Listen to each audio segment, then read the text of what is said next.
ഈശോ മിശിഹായ്ക്ക് സ്തുതിയായിരിക്കട്ടെ. ഈശോയിൽ സ്നേഹമുള്ള 10ാം ക്ലാസ്സിലെ പ്രിയ കുട്ടികളെ, വീണ്ടും നമ്മൾ കണ്ടുമുട്ടി അല്ലേ? വളരെ സന്തോഷമുണ്ട്.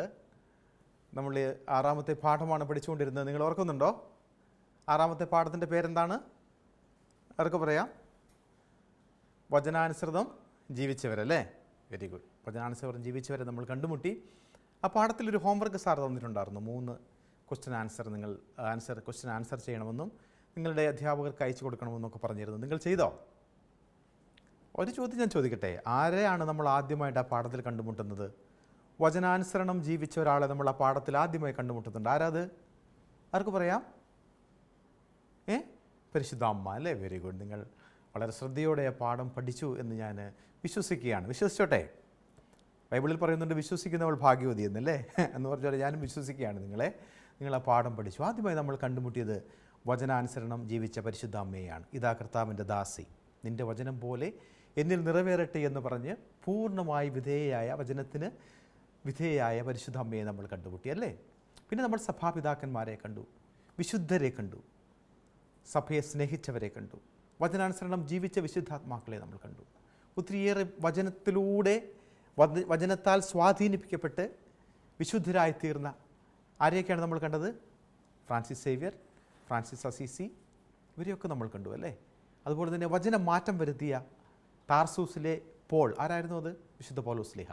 ഇവരെയൊക്കെ നമ്മൾ ആ പാഠത്തിൽ കണ്ടുമുട്ടുകയുണ്ടായി. ആ പാഠത്തിൻ്റെ 2ാമത്തെ ഭാഗത്തിലേക്ക് നിങ്ങളെ എല്ലാവരെയും നിങ്ങളുടെ ശ്രദ്ധയെ ഞാൻ ക്ഷണിക്കുകയാണ്. ആ 2ാമത്തെ പാഠം അതിൻ്റെ തുടർച്ച തന്നെയാണ്. അതിനു മുമ്പ് നമ്മൾക്ക് ഒരു ദൈവവചനം വായിച്ച് പ്രാർത്ഥിച്ചൊരുങ്ങാം. നിങ്ങളെല്ലാം കൂടി എണീറ്റിരിക്കാം. നമുക്കൊരു നിമിഷം പ്രാർത്ഥിക്കാം. നിത്യം പിതാവും പുത്രനും പരിശുദ്ധാത്മാവുമായ ത്രിയേക ദൈവമേ, പരിശുദ്ധ അമ്മയുടെ വിശ്വാസ ജീവിതവും വിശുദ്ധാത്മാക്കളുടെ വിശ്വാസ ജീവിതവും ഞങ്ങളുടെ ജീവിതത്തിലും മാറ്റം വരുത്താൻ ഇട നൽകണമേ. വിശുദ്ധിയിൽ വളരുവാനും പൗലോസ്ലീഹ പറഞ്ഞതുപോലെ മാമോദിസ മുങ്ങിയ ഞങ്ങളെല്ലാവരും വിശുദ്ധരായി മാറുവാനുമുള്ള കൃപ ഞങ്ങൾക്ക് നൽകണമേ. വചനത്തെ മുറുകെ പിടിച്ചുകൊണ്ട് വചനത്തിൽ വളരുവാൻ, വേരൂന്നുവാൻ ഞങ്ങളെ പ്രാപ്തമാക്കണമേ. പരിശുദ്ധാത്മാവിനെ അയച്ച് നീ ഞങ്ങളെ ശക്തിപ്പെടുത്തണമേ. ഞങ്ങൾ പഠിക്കാൻ പോകുന്ന വചനങ്ങളും ഞങ്ങൾ കാണാൻ പോകുന്നവരെയും എല്ലാം ജീവിതത്തിൽ പകർത്താനുള്ള കൃപ ഞങ്ങൾക്ക് നൽകണമേ. നിത്യം പിതാവിൻ്റെയും പുത്രൻ്റെയും പരിശുദ്ധാത്മാവിൻ്റെയും നാമത്തിൽ ആമേൻ. നമ്മൾക്കൊരു ബൈബിൾ വചനം വായിച്ച് ക്ലാസ്സിലേക്ക് കടക്കാമല്ലേ? നമ്മളിന്ന് കാണാൻ പോകുന്നത് വിശുദ്ധ മത്തായിയുടെ സുവിശേഷമാണ്. വിശുദ്ധ മത്തായിയുടെ സുവിശേഷം 25ാമത്തെ അധ്യായം 35 മുതൽ 40 വരെയുള്ള തിരുവചനങ്ങളാണ്. എന്തെന്നാൽ എനിക്ക് വിശന്നു, നിങ്ങൾ ഭക്ഷിക്കാൻ തന്നു. എനിക്ക് ദാഹിച്ചു, നിങ്ങൾ കുടിക്കാൻ തന്നു. ഞാൻ പരദേശിയായിരുന്നു, നിങ്ങൾ എന്നെ സ്വീകരിച്ചു. ഞാൻ നഗ്നനായിരുന്നു, നിങ്ങൾ എന്നെ ഉടുപ്പിച്ചു. ഞാൻ രോഗിയായിരുന്നു, നിങ്ങൾ എന്നെ സന്ദർശിച്ചു. ഞാൻ കാരാഗൃഹത്തിലായിരുന്നു, നിങ്ങൾ എൻ്റെ അടുത്ത് വന്നു. അപ്പോൾ നീതിമാന്മാർ ഇങ്ങനെ മറുപടി പറയും, കർത്താവേ, നിന്നെ വിശക്കുന്നവനായി കണ്ട് ഞങ്ങൾ ആഹാരം നൽകിയതും ദാഹിക്കുന്നവനായി കണ്ട് കുടിക്കാൻ നൽകിയതും എപ്പോൾ? നിന്നെ പരദേശിയായി കണ്ട് സ്വീകരിച്ചതും നഗ്നനായി കണ്ട് ഉടുപ്പിച്ചതും എപ്പോൾ? നിന്നെ ഞങ്ങൾ രോഗാവസ്ഥയിലോ കാരാഗൃഹത്തിലോ കണ്ട് സന്ദർശിച്ചത് എപ്പോൾ? രാജാവ് മറുപടി പറയും, സത്യമായി ഞാൻ നിങ്ങളോട് പറയുന്നു, എൻ്റെ ഏറ്റവും എളിയ ഈ സഹോദരന്മാരിൽ ഒരുവന് നിങ്ങൾ ഇത് ചെയ്തു കൊടുത്തപ്പോൾ എനിക്ക് തന്നെയാണ് ചെയ്തു തന്നിരിക്കുന്നത്. നമ്മുടെ കർത്താവായ മിശിഹായ്ക്ക് സ്തുതി. എന്താണ് ഈ വചനം നമ്മളോട് പറയുന്നത് പ്രിയ കുട്ടികളെ? ആ 6ാമത്തെ പാഠത്തിൻ്റെ ആദ്യ ഭാഗത്തിൽ നമ്മളൊരു വചനം കണ്ടു അല്ലേ? ഈശോയുടെ ശിഷ്യന്മാർ വന്ന് പറയുകയാണ്, നിൻ്റെ അമ്മയും സഹോദരന്മാരും നിന്നെ കാണാൻ വേണ്ടി പുറത്തു നിൽക്കുന്നു. അപ്പോൾ ഈശോ പറഞ്ഞ ഒരു വചനമുണ്ട്, ദൈവത്തിൻ്റെ ഹിതം നിറവേറ്റുന്നവരാരോ അവരാണ് എൻ്റെ അമ്മയും സഹോദരരും എന്ന് ഈശോ പറയുകയാണ്. ഈ വചനത്തിലൂടെ പറഞ്ഞു തരുന്നത് ഇതിൻ്റെ ഒരു ബാക്കി ആണ് എന്ന് വേണമെങ്കിൽ നമ്മൾക്ക് പറയാം. എന്താണ് യഥാർത്ഥ ജീവിതം? വചനത്തിന് അനുസരിച്ചുള്ള ഒരു ജീവിതം എന്താണ് എന്ന് ഈശോ കാണിച്ചു നൽകുകയാണ്.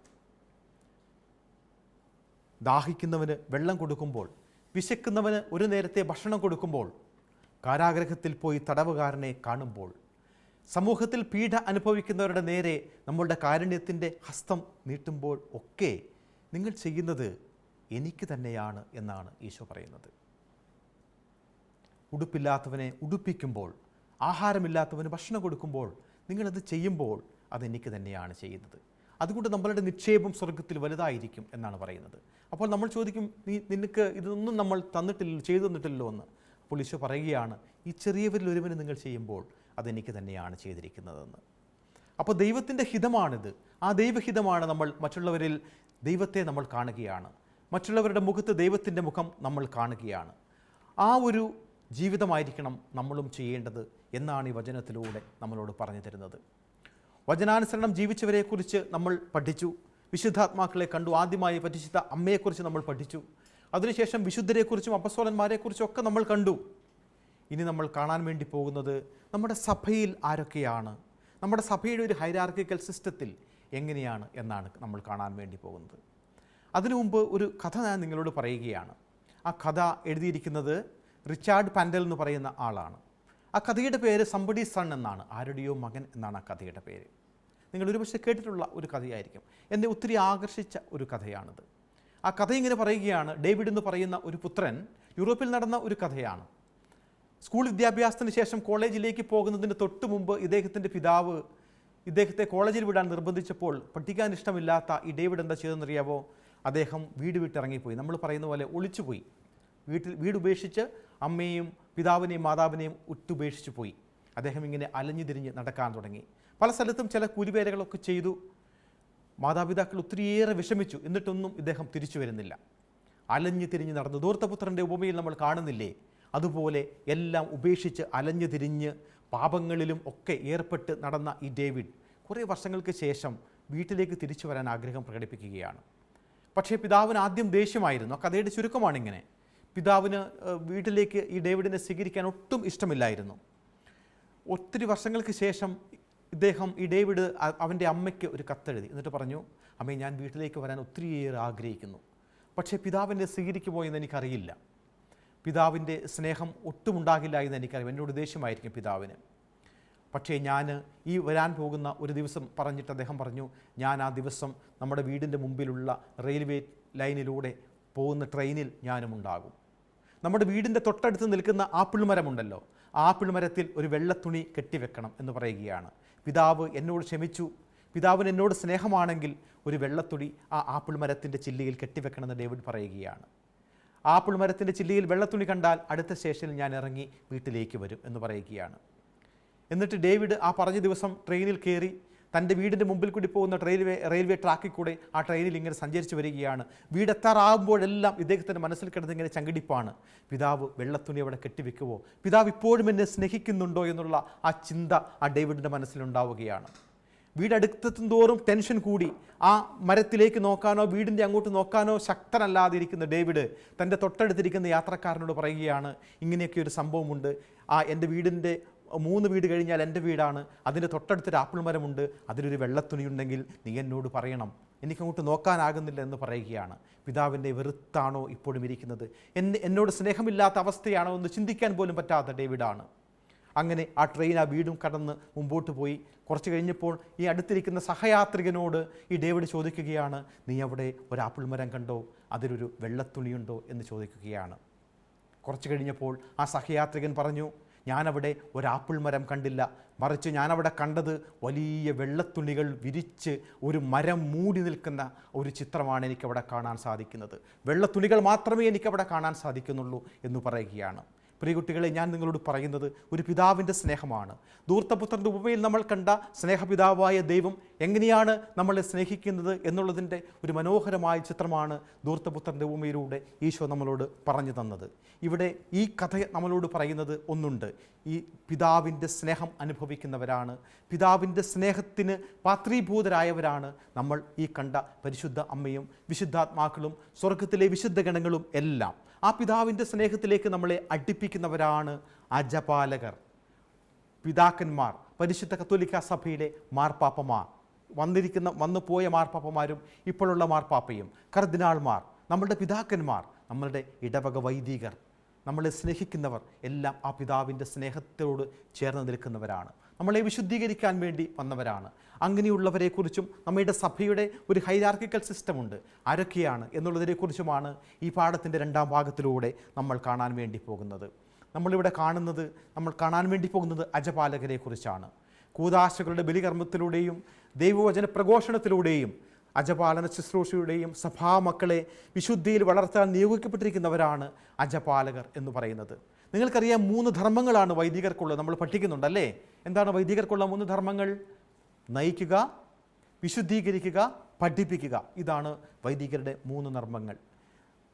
പഠിപ്പിക്കുക, നയിക്കുക, വിശുദ്ധീകരിക്കുക. ഇതാണ് വൈദികരുടെ ധർമ്മങ്ങൾ. അജപാലകന്മാരിൽ നമ്മൾ കാണുന്നത് വൈദികരെയാണ് അജപാലകരായിട്ട് നമ്മൾ കാണുന്നത്. വൈദിക ശ്രേഷ്ഠർ, അതുപോലെ തന്നെ കർദിനാൾമാർ, മാർപ്പാപ്പ, ഇവരൊക്കെ അജപാലക ഗണത്തിൽ പെടുന്നവരാണ്. ഇടവക വികാരിമാരുടെ മധ്യസ്ഥനായ സെയിൻറ്റ് ജോൺ മരിയ വിയാനിയുടെ കഥ നിങ്ങൾക്കൊരു പക്ഷേ അറിയായിരിക്കുമല്ലേ. അദ്ദേഹം ആർസിയിലെ ജനങ്ങൾക്ക് വിശ്വാസരാഹിത്യം വന്ന സമയത്ത് വിശ്വാസത്തിലേക്ക് ഊന്നി നിൽക്കാൻ വേണ്ടി അവരെ വളർത്തിയെടുത്ത ഒരു വൈദികനാണ്. 18 മണിക്കൂർ നേരത്തോളം കുമ്പസാരക്കൂട്ടിലിരുന്ന് കൊടും തണുപ്പിലും അതുപോലെ തന്നെ കാലിൻ്റെ അടിയിൽ നിന്ന് തണുപ്പ് അരിച്ചു കയറി പാദം മൂടി കാലിൻ്റെ മുട്ടുകളൊക്കെ തണുത്ത് മരച്ചിരിക്കുമ്പോഴും 18 മണിക്കൂറുകളോളം ഓരോ ദിവസവും കുമ്പസാരക്കൂട്ടിലിരുന്ന് അവിടുത്തെ ജനങ്ങളെ വിശുദ്ധീകരിച്ച, കുമ്പസാരിപ്പിച്ച ഒരു വൈദികനാണ് ജോൺ മരിയ വിയാനി എന്ന് പറയുന്ന ആർസിയിലെ വൈദികൻ എന്നാണ് അദ്ദേഹം അറിയപ്പെടുന്നത്. ആ വിശുദ്ധനെ വഴി കാണിച്ചു കൊടുത്ത ആർസി ഇടവകയിലെ 220 ഇടവകക്കാരുള്ള ഒരു കൊച്ചു ഇടവക വൈദികൻ മരിച്ചപ്പോൾ അങ്ങോട്ട് സ്ഥലം മാറി വന്നതാണ് ജോൺ മരിയ വിയാനി. അദ്ദേഹത്തെ വഴികാട്ടി കൊടുത്ത ഒരു ബാലനോട് അദ്ദേഹം പറയുകയുണ്ടായി, ആർസിയിലേക്കുള്ള വഴി നീ എനിക്ക് കാണിച്ചു തരിക, സ്വർഗത്തിലേക്കുള്ള വഴി ഞാൻ നിനക്ക് കാണിച്ചു തരാമെന്ന് പറഞ്ഞ ഒരു വൈദികനാണ് വിശുദ്ധ ജോൺ മരിയ വിയാനി. വിശ്വാസത്തെ വർദ്ധിപ്പിക്കാൻ വേണ്ടി ഇടവക സമൂഹത്തിന് വേണ്ടി ജീവൻ ബലി കഴിച്ച ഒരു വൈദികനാണ്. അജപാലകരുടെ ഏറ്റവും മനോഹരമായ ചിത്രമാണ് നമ്മളിവിടെ വിശുദ്ധ ജോൺ മരിയ വിയാനിയിലൂടെ കാണുന്നത്. നിങ്ങൾക്കിവിടെ ഒരു വീഡിയോ കാണാം. ഈ വീഡിയോയിലുള്ളത് വേറെ ആരുമല്ല, 86 വയസ്സുള്ള ഫാദർ ജാക്ക് ക്യാമലാണ്. നിങ്ങൾ കേട്ടിട്ടുള്ള വിശുദ്ധനാണ് ഫാദർ ജാക്ക് ക്യാമൽ. ഫ്രാൻസിൽ ISS തീവ്രവാദികളാൽ വധിക്കപ്പെട്ട ഫാദർ ജാക്ക് ക്യാമൽ. അദ്ദേഹം ഒരു വയോധികനായ വൈദികനായിരുന്നു. 86 വയസ്സുള്ള ഒരു വയോധികനെ കൊല്ലാൻ മാത്രം ഇത്രമാത്രം പൈശാചികമായിരുന്നു അവരുടെ മനസ്സെന്നൊക്കെ നമ്മൾ ചിന്തിച്ചിട്ടുണ്ട്. പരിശുദ്ധ കുർബാനയെടുത്ത് അൾത്താരയിൽ വാഴ്ത്തുന്ന സമയത്ത് 2 ISS തീവ്രവാദികൾ വന്ന് അദ്ദേഹത്തിൻ്റെ ശിരസറത്ത് ആൾത്താരയിൽ തന്നെ മരിച്ചു വീണ ജാക്ക് ക്യാമലിൻ്റെ വീഡിയോയാണ് നിങ്ങളിപ്പോൾ കണ്ടത്.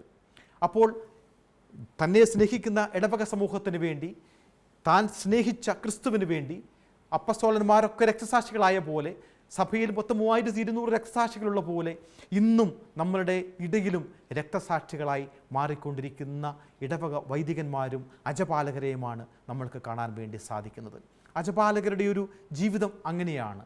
സഭാ സമൂഹങ്ങൾക്കും സഭയ്ക്കും വേണ്ടി ഒഴിഞ്ഞു വെച്ചവരാണ് അജപാലകന്മാർ. ഏറ്റവും കൂടുതൽ കേരളത്തിൻ്റെ നവോത്ഥാന നായകൻ എന്നൊക്കെ നമ്മൾ പഠിക്കേണ്ടത് ശരിക്കും പറഞ്ഞു കഴിഞ്ഞാൽ ചാവറയച്ചനെക്കുറിച്ചാണ്.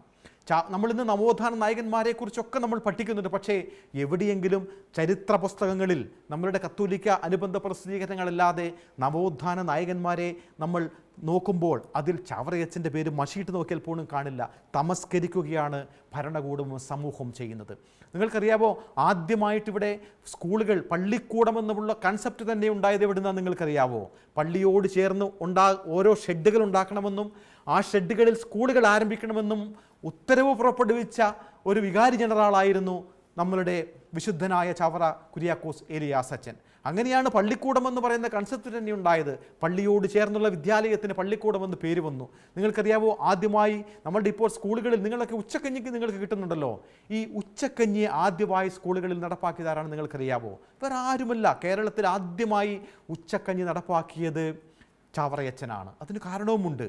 ആ കാലഘട്ടത്തിൽ ഒത്തിരിയേറെ കുഞ്ഞുങ്ങൾ, അധകൃതരുമൊക്കെ സ്കൂളുകളിൽ ഒരു നേരത്തെ ആഹാരം വീടുകളിൽ പോലും ഇല്ലാത്ത അവസ്ഥയിൽ സ്കൂളുകളിലേക്ക് വന്ന് പട്ടിണി ഇരിക്കുന്ന ആ ദയനീയ മുഖം കണ്ടിട്ടാണ് എല്ലാ കുഞ്ഞുങ്ങൾക്കും ഉച്ചക്കഞ്ഞി നമ്മൾക്ക് കൊടുക്കണം എന്ന് പറഞ്ഞുകൊണ്ട് സ്കൂളുകളിൽ ഉച്ചക്കഞ്ഞി ആരംഭിച്ചത് ചാവറയച്ചനാണ്. അതുപോലെ തന്നെ നിങ്ങൾക്കറിയാമോ, സ്കൂൾ യൂണിഫോം, നിങ്ങളൊക്കെ നല്ല മനോഹരമായ യൂണിഫോമുകൾ ഇടുന്നു അല്ലേ?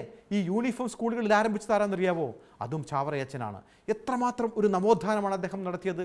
യൂണിഫോം ആരംഭിക്കാനൊരു കാരണവുമുണ്ട്.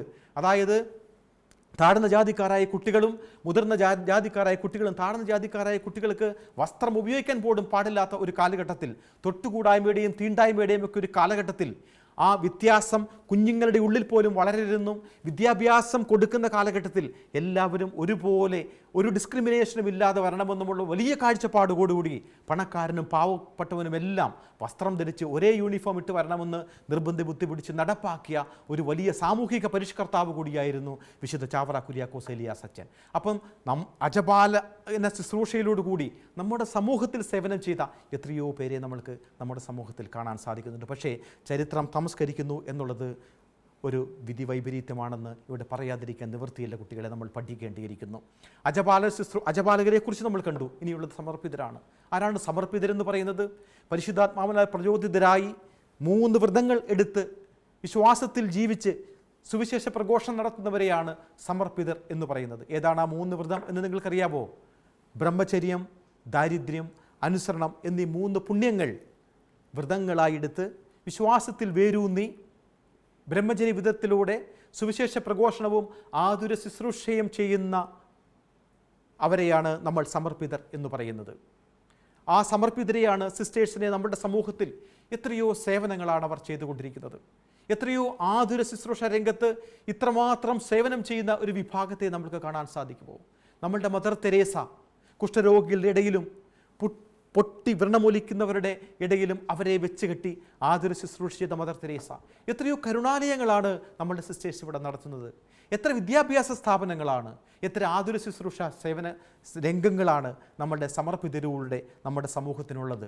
വിശുദ്ധ ജോൺ പോൾ രണ്ടാമൻ മാർപ്പാപ്പയുടെ സമർപ്പിത ജീവിതം എന്ന അപ്പസ്തോലിക പ്രബോധനത്തിൽ അദ്ദേഹം ഇങ്ങനെ പറയുകയാണ്: ബ്രഹ്മചാരിയും ദരിദ്രനും മരണം വരെ അനുസരണവുമുള്ളവനുമായ ഈശോയ്ക്ക് സ്വജീവിതത്തിലൂടെ അർപ്പിക്കുന്ന സ്വജീവിതത്തിലൂടെ സമർപ്പിതർ സാക്ഷ്യം വഹിക്കുന്നു.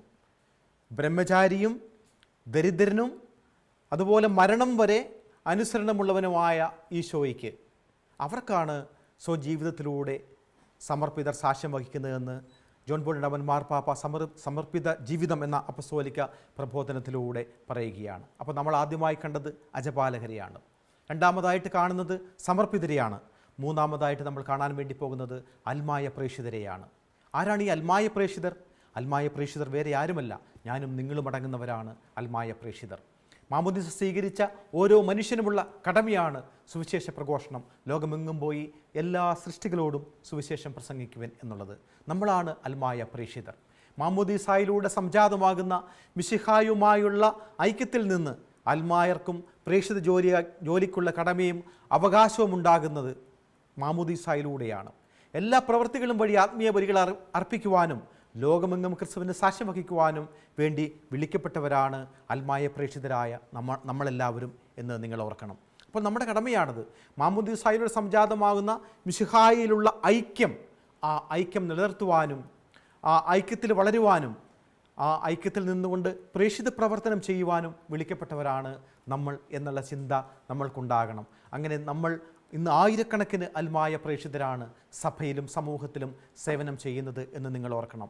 ഒത്തിരിയേറെ വിശുദ്ധാത്മാക്കൾ അൽമായരായിട്ടുള്ളത് നമ്മളെ സംബന്ധിച്ചിടത്തോളം അഭിമാനം നൽകുന്നതാണ്. നമ്മൾ ഒന്നാമത്തെ ഭാഗത്തിൽ കണ്ട പോലെ every saint have A past and every Sinner has A future. പാപികളായ നമ്മൾക്കെല്ലാവർക്കും ഒരു ഭാവിയുണ്ട്. വിശുദ്ധിയിലേക്കുള്ള വിളി, വിശുദ്ധരാകാനുള്ള വിളി. ആ വിശുദ്ധരാകാനുള്ള വിളി കുടുംബസ്ഥനായാലും അല്ലെങ്കിൽ കുടുംബജീവിതം നയിക്കുന്ന ആളാണെങ്കിലും ഏകസ്ഥരാണെങ്കിലും അവരൊന്നും സമർപ്പിതരാകണമെന്നോ അല്ലെങ്കിൽ അജപാലകരാകണമെന്നോ നിർബന്ധമില്ല. നമ്മളെല്ലാം ഈശോയുടെ ആ പൊതുപൗരോഹിത്യത്തിൽ ഉള്ളവരാണ്. നമ്മളെല്ലാവരും ദൈവത്തിൻ്റെ ജനമായ നമ്മൾ ആ പൊതുപൗരോഹിത്യത്തിലേക്ക് വിളിക്കപ്പെട്ടവരാണ്.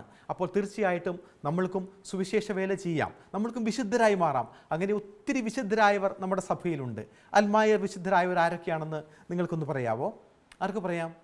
ആരൊക്കെ അൽമായരാണ് വിശുദ്ധരായി മാറിയത്?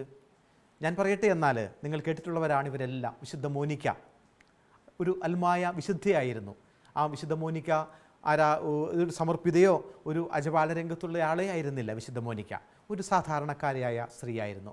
വാഴ്ത്തപ്പെട്ട ഫ്രെഡറിക്കോസാനാവും ഒരു അൽമായനായിരുന്നു. ഹംഗറിയിലെ വിശുദ്ധ എലിസബത്തും ഒരു അൽമായ പ്രേക്ഷിതയായിരുന്നു. വിശുദ്ധ ഡോൺ ബോസ്കോയുടെ അമ്മ നിങ്ങൾ കേട്ടിട്ടുണ്ടാകുമല്ലേ? വിശുദ്ധ ഡോൺ ബോസ്കോയുടെ അമ്മ മാമ മാർഗരറ്റ്. എത്ര ഭാഗ്യമാണല്ലേ! അമ്മ വിശുദ്ധയായി, മകനും വിശുദ്ധനായി. വിശുദ്ധ ഡോൺ ബോസ്കോ, അപ്പോൾ വിശുദ്ധിയായ അമ്മ വളർത്തിക്കൊണ്ടുവന്ന മകൻ വിശുദ്ധനായില്ലെങ്കിലല്ലേ അതിശയമുള്ളൂ അല്ലേ? അപ്പോൾ അവർ അൽമായ സ്ത്രീയായിരുന്നു അല്ലേ? വിശുദ്ധ ഡോൺ ബോസ്കോയുടെ അമ്മ മാമ മാർഗരറ്റ് അൽമായ ഒരു സ്ത്രീയായിരുന്നു. ഗർഭസ്ഥ ശിശുവിനെ രക്ഷിക്കാൻ വേണ്ടി ജീവൻ വെടിഞ്ഞ ജാന മോളെ ബെറീത്ത നിങ്ങൾ കേട്ടിട്ടുണ്ടോ? ഗർഭിണി ആയിരിക്കുമ്പോൾ അവരോട് പറഞ്ഞു, നിങ്ങൾ പ്രസവിച്ചു കഴിഞ്ഞാൽ കുട്ടിയോടൊപ്പം നിങ്ങളും മരിക്കും, അല്ലെങ്കിൽ നിങ്ങൾക്ക് ഭയങ്കര അപകടം സംഭവിക്കും. കാരണം അവർക്ക് അസുഖമായിരുന്നു. അതുകൊണ്ട് ഒരിക്കലും നിങ്ങൾ പ്രസവിക്കരുത്, കുട്ടിയെ ഓപ്പറേഷൻ ചെയ്തെടുക്കാമെന്ന് പറഞ്ഞിട്ട് സമ്മതിക്കാതെ ആ കുഞ്ഞിൻ്റെ ജീവൻ രക്ഷിക്കാൻ വേണ്ടി സ്വന്തം ജീവൻ ജീവൻ വെടിഞ്ഞ ജാന മോളെ ബെരീത്ത എന്ന് പറയുന്ന വിശുദ്ധ, ഇവരൊക്കെ അൽമായരായിരുന്നു. അപ്പം വിശുദ്ധരായി മാറാൻ അല്ലെങ്കിൽ വിശുദ്ധിയിലേക്ക് വളരാൻ നമ്മൾ അച്ഛന്മാരോ സിസ്റ്റേഴ്സോ ഒന്നും ആകണമെന്നില്ല. സാധാരണ എന്താണോ നമ്മളുടെ അവസ്ഥ, ഏതവസ്ഥയിലാണോ നമ്മളുള്ളത്, നമ്മൾ വിദ്യാർത്ഥികളായിരിക്കുന്ന അവസ്ഥയിൽ, നമ്മൾ കുടുംബത്തിൽ ജീവിക്കുന്ന അവസ്ഥയിൽ, നമ്മൾ ജോലി ചെയ്യുന്ന അവസ്ഥയിൽ ഒക്കെ വിശുദ്ധിയിലേക്ക് വളരാൻ നമ്മൾക്ക് സാധിക്കും. ആ വിശുദ്ധിയിലേക്കുള്ള വിളിയാണ് ഫ്രാൻസിസ് മാർപ്പാപ്പയുടെ അപ്പസ്തോലിക പ്രബോധനം ആനന്ദിച്ച് ആഹ്ലാദിക്കും, റിജോയ്സ് ആൻഡ് ബി ഗ്ലാഡിൽ പറഞ്ഞിരിക്കുന്നത്. നിങ്ങൾ കരുണ കാണിക്കുമ്പോൾ ആ കരുണയാണ് വിശുദ്ധി എന്ന് പറയുകയാണ്. നിങ്ങൾ മറ്റുള്ളവരെ സഹായിക്കുമ്പോൾ, മറ്റുള്ളവരോട് ദീനാനുകമ്പ കാണിക്കുമ്പോൾ അതാണ് വിശുദ്ധി എന്ന് പറയുകയാണ്. പ്രലോഭനങ്ങളെ നിങ്ങൾ അകറ്റി നിങ്ങളുടെ ഹൃദയം ശുദ്ധമാക്കുമ്പോൾ നിങ്ങൾ വിശുദ്ധരാണെന്ന് ഫ്രാൻസിസ് മാർപ്പാപ്പ പറയുകയാണ്. എത്ര മനോഹരമായ നിർവചനമാണ് വിശുദ്ധിക്ക് അദ്ദേഹം കൊടുക്കുന്നത്. അപ്പോൾ നമ്മൾ കരുണ കാണിക്കുമ്പോൾ, മറ്റുള്ളവരുടെ മുഖത്ത് നോക്കി പുഞ്ചിരിക്കുമ്പോൾ, ക്രിസ്തുവിൻ്റെ സുവിശേഷം അവരോട് പ്രഘോഷിക്കുമ്പോൾ, ക്രിസ്തുവിൻ്റെ സുവിശേഷം എന്ന് പറഞ്ഞാൽ എന്താണ്? സ്നേഹം നമ്മൾ മറ്റുള്ളവരുമായി പങ്കുവെക്കുമ്പോൾ, നമ്മൾ കരുണ കാണിക്കുമ്പോൾ, ഇപ്പോൾ നമ്മൾ ബൈബിളിൽ കണ്ടതുപോലെ, മത്തായിയുടെ സുവിശേഷത്തിൽ കണ്ടതുപോലെ, ദാഹിക്കുന്നവന് ജലവും വിശക്കുന്നവന് ഭക്ഷണവും വസ്ത്രമില്ലാത്തവനെ ഉടുപ്പിക്കുകയും ഒക്കെ ചെയ്യുമ്പോൾ നമ്മൾ വിശുദ്ധരായി മാറുകയാണെന്ന് വളരെ അടിവരയിട്ട് നമ്മുടെ കത്തോലിക്ക സഭയുടെ പരമാധ്യക്ഷൻ പറയുകയാണ്. അതാണ് വിശുദ്ധി എന്ന് പറയുകയാണ്. കുട്ടികൾ എത്രമാത്രം അവസരമാണ് നമ്മൾക്ക് വിശുദ്ധരാകാനുള്ളത് എന്ന് നിങ്ങളും ചിന്തിച്ചു നോക്കിയേ. നമ്മൾ പഠിക്കുന്ന ചുറ്റുപാടുകളിൽ, ഭവനത്തിൽ, കൂട്ടുകാരുടെ ഇടയിലൊക്കെ നമ്മൾ ഇങ്ങനെയുള്ള ജീവിതം നയിക്കുമ്പോൾ നമ്മളും വിശുദ്ധരായി മാറുകയാണ്, വിശുദ്ധ ഗണമായി മാറുകയാണ്. അപ്പോൾ ഇങ്ങനെയുള്ള അവസരങ്ങൾ നിങ്ങൾ പാഴാക്കാതിരിക്കുക, വിശുദ്ധരായി മാറാൻ വേണ്ടി ശ്രമിക്കുക, വിശുദ്ധിയുള്ള കുഞ്ഞുങ്ങളായി നിങ്ങൾ മാറുക. അപ്പോൾ നമ്മൾ കണ്ടത് ആദ്യം അജപാലകരെയും, രണ്ടാമത് സമർപ്പിതരെയും, മൂന്നാമത് അൽമായ പ്രേക്ഷിതരെയുമാണ്. നാലാമത് കാണുന്നത് ജീവകാരുണ്യ പ്രവർത്തകരാണ്. ഇവരെല്ലാം ഒന്ന് തന്നെയാണല്ലേ. അജപാലകർ ജീവകാരുണ്യ പ്രവർത്തനം ചെയ്യുന്നു, അതുപോലെ സമർപ്പിതർ ജീവകാരുണ്യ പ്രവർത്തനം ചെയ്യുന്നു, അൽമായ പ്രേക്ഷിതരും ജീവകാരുണ്യ പ്രവർത്തനം ചെയ്യുന്നു. പിന്നെ ഇവരൊന്നും അല്ലാതെ ജീവകാരുണ്യ പ്രവർത്തനങ്ങൾ മാത്രം ചെയ്യുന്ന ഒത്തിരി പേരുണ്ട്. വിശുദ്ധ യോഹന്നാന്റെ സുവിശേഷം 3-16 വാക്യം പ്രചോദനമായി എടുത്തുകൊണ്ട് ദൈവവചനത്തിൻ്റെ കാതൽ സ്നേഹം തന്നെയാണ്. വചനം തന്നെയായ തൻ്റെ ഏകജാതനെ ലോകത്തിലേക്ക് അയക്കാൻ പിതാവായ ദൈവം പ്രേരിപ്പിച്ചത് അവിടുത്തെ സ്നേഹമാണ്. യോഹന്നാൻ 3:16 തന്നിൽ വിശ്വസിക്കുന്ന ഏവനും നശിച്ചു പോകാതിരിക്കാൻ തൻ്റെ ഏകജാതനെ നൽകുവാൻ തക്ക വിധം ദൈവം ലോകത്തെ അത്രമാത്രം സ്നേഹിച്ചു എന്നുള്ള യോഹന്നാൻ 3:16 ആ വചനം, അതാണ് ഈ ജീവകാരുണ്യ പ്രവർത്തകർ ഈ ജീവകാരുണ്യ പ്രവൃത്തിയിലേക്കൊക്കെ വരാൻ വേണ്ടി അവർക്ക് പ്രചോദനമായ വചനം എന്ന് പറയുകയാണ്. അത്രമാത്രം ദൈവം നമ്മളെ സ്നേഹിച്ചതുകൊണ്ട് ആ ദൈവത്തിൻ്റെ കാരുണ്യം മറ്റുള്ളവരുമായി നമ്മൾ പങ്കുവെക്കുമ്പോൾ അത് സഹാനുകമ്പയും കാരുണ്യ പ്രവർത്തനവും ആതുര ശുശ്രൂഷയും ഒക്കെയായി ആസ്പത്രികളിലും കരുണാലയങ്ങളിലും ആതുര ശുശ്രൂഷ രംഗത്തും എല്ലാം വിദ്യാഭ്യാസ രംഗത്തും ഏതൊക്കെയാണ് പ്രേക്ഷിത പ്രവർത്തനം ഇന്നത്തെ കാലഘട്ടത്തിൽ എന്ന് നമ്മൾ പല ക്ലാസ്സുകളിൽ കണ്ടതാണ്. അങ്ങനെ ചെയ്യുന്നതാണ് ജീവകാരുണ്യ പ്രവർത്തനം എന്ന് ഈ പാഠം നമ്മളോട് പറയുകയാണ്. അതുപോലെ ദൈവവചനം വായിക്കുകയും ധ്യാനിക്കുകയും അതനുസരിച്ച് ജീവിക്കാൻ ആഗ്രഹിക്കുകയും ചെയ്യുന്നവർ സ്വാഭാവികമായും ജീവകാരുണ്യ പ്രവർത്തികളിൽ മുഴുകും. ദൈവവചനം വായിക്കുന്നവർ, അതനുസരിച്ച് ധ്യാനിക്കുന്നവർ സ്വാഭാവികമായും ജീവകാരുണ്യ പ്രവർത്തനങ്ങളിൽ മുഴുകുമെന്ന് പറയുകയാണ്. ആ വചനത്തിൻ്റെ സ്വാധീനം കൊണ്ട് നമ്മളും ജീവകാരുണ്യ പ്രവർത്തനങ്ങളിൽ മുഴുകും. അനാഥരെയും വിധവകളെയും സംരക്ഷിച്ചും ശാരീരികവും മാനസികവുമായ പീഡനങ്ങൾ അനുഭവിക്കുന്നവരെ സഹായിച്ചും സഭ ചെയ്യുന്ന സേവനങ്ങൾ ദൈവ വചനത്തിൻ്റെ ജീവിക്കുന്ന സാക്ഷ്യങ്ങളാണ്. അതാണ് സഭ ഇന്ന് ചെയ്തുകൊണ്ടിരിക്കുന്ന സേവനങ്ങളെന്ന് പറയുകയാണ്. പ്രിയ കുട്ടികളെ, നമ്മൾക്ക് ഈ ആഴ്ച മുഴുവൻ അപ്പോൾ ഈ പാഠം നൽകുന്ന സന്ദേശം എന്താണ്? ആദ്യം നമ്മൾ പരിശുദ്ധ അമ്മയുടെ വിശ്വാസം കണ്ടു, വിശുദ്ധ സ്ലീഹന്മാരുടെ വിശ്വാസ ജീവിതം കണ്ടു, വിശ്വാസത്തിന് സാക്ഷികളായ വിശുദ്ധാത്മാക്കളെ നമ്മൾ കണ്ടു, വലിയ സ്വർഗീയ മധ്യസ്ഥരെയൊക്കെ നമ്മൾ കണ്ടു. പിന്നീട് നമ്മൾ കണ്ടത് അജപാലകരെയാണ്. വിശുദ്ധീകരിച്ചും നയിച്ചും പഠിപ്പിച്ചും കുദാശകൾ പരികർമ്മം ചെയ്തും ദൈവജനത്തെ വിശ്വാസത്തിലേക്കും ദൈവത്വത്തിലേക്കും അടുപ്പിക്കുന്ന അജപാലകർ. ദാരിദ്ര്യവും ബ്രഹ്മചര്യവും അനുസരണ വ്രതവും കൊണ്ട് സഭാശുശ്രൂഷ ചെയ്യുകയും വചനപ്രഘോഷണം ചെയ്യുകയും ചെയ്യുന്ന, അതുപോലെ തന്നെ സന്യസ്തർ, അതുപോലെ തന്നെ അൽമായ പ്രേക്ഷിതർ. വീണ്ടും നമ്മൾ കണ്ടത് ആതുര ശുശ്രൂഷ രംഗത്ത് സേവനം ചെയ്യുന്നവർ. അപ്പോൾ നമ്മളോട് വചനം പറയുകയാണ്, ദൈവവചനം ശ്രവിക്കുകയും അതനുസരിച്ച് പ്രവർത്തിക്കുകയും ചെയ്യുന്നവരാണ് എൻ്റെ അമ്മയും സഹോദരനും സഹോദരിയുമെന്ന് ഈ പാഠവും നമ്മൾക്ക് നൽകുന്ന സന്ദേശം അതാണ്. ഒരു നല്ല തീരുമാനം നമ്മൾക്കെടുക്കാം. സ്വന്തമാക്കേണ്ട കുറച്ച് ബോധ്യങ്ങളുണ്ട്. 2 ബോധ്യങ്ങളാണ് നമ്മൾക്ക് ഈ 2ാം ഭാഗത്തുള്ളത്. ഒന്നിതാണ്, ദൈവവചനം സ്വീകരിച്ച് അതിൻ്റെ പൂർണ്ണതയിൽ ജീവിച്ച വ്യക്തിയാണ് പരിശുദ്ധ കന്യാമറിയം എന്നുള്ള അടിയുറച്ച ബോധ്യം നമ്മൾക്ക് ഉണ്ടാകണം. അജപാലകരും മെത്രാന്മാരും വൈദികരും കൂദാശകളുടെ പരികർമ്മത്തിലൂടെയും ദൈവവചന പ്രഘോഷണത്തിലൂടെയും സഭാമക്കളെ വിശുദ്ധിയിലേക്കും വിശ്വാസത്തിലേക്കും അടുപ്പിക്കുന്നു എന്നുള്ള മനോഭാവവും ബോധ്യവും നമ്മൾക്കുണ്ടാകണം. ഈ പാഠം നമ്മൾക്ക് നൽകുന്ന സന്ദേശവും അതുതന്നെയാണ്. വിശുദ്ധിയിൽ ഞാൻ വളരുമെന്നും ദൈവവചനത്തിൽ അടിയുറച്ച് ജീവിക്കുമെന്നും ഉള്ള തീരുമാനവും നമ്മൾക്ക് ഇവിടെ എടുക്കാം. പ്രിയ കുട്ടികളെ, 2 ചോദ്യോത്തരങ്ങളാണ് ഈ പാഠത്തിൽ ആകെയുള്ളത്, 2ാം ഭാഗത്തിലുള്ളത്. 1ാം ഭാഗത്തിൻ്റെ ചോദ്യോത്തരങ്ങൾ നമ്മൾ ആദ്യം കണ്ടതാണ്. ഒന്നിതാണ്, സമർപ്പിത ജീവിതത്തിൽ ദൈവവചനത്തിൻ്റെ സ്വാധീനമെന്ത്? 2, ദൈവവചനം ജീവകാരുണ്യ പ്രവർത്തനങ്ങളെ എങ്ങനെ സ്വാധീനിക്കുന്നു? ഈ 2 ചോദ്യങ്ങൾക്കുള്ള ഉത്തരം നിങ്ങൾ നിങ്ങളുടെ അധ്യാപകർക്ക് അയച്ചു കൊടുക്കുക. വചനാനുസരണം ജീവിക്കുക, വചനത്തിൽ വേരൂന്നി വളരുക. വീണ്ടും അടുത്തയാഴ്ച നമ്മൾ കണ്ടുമുട്ടുന്നതുവരെ ഈശോ മിശിഹായിക്ക് സ്തുതിയായിരിക്കട്ടെ.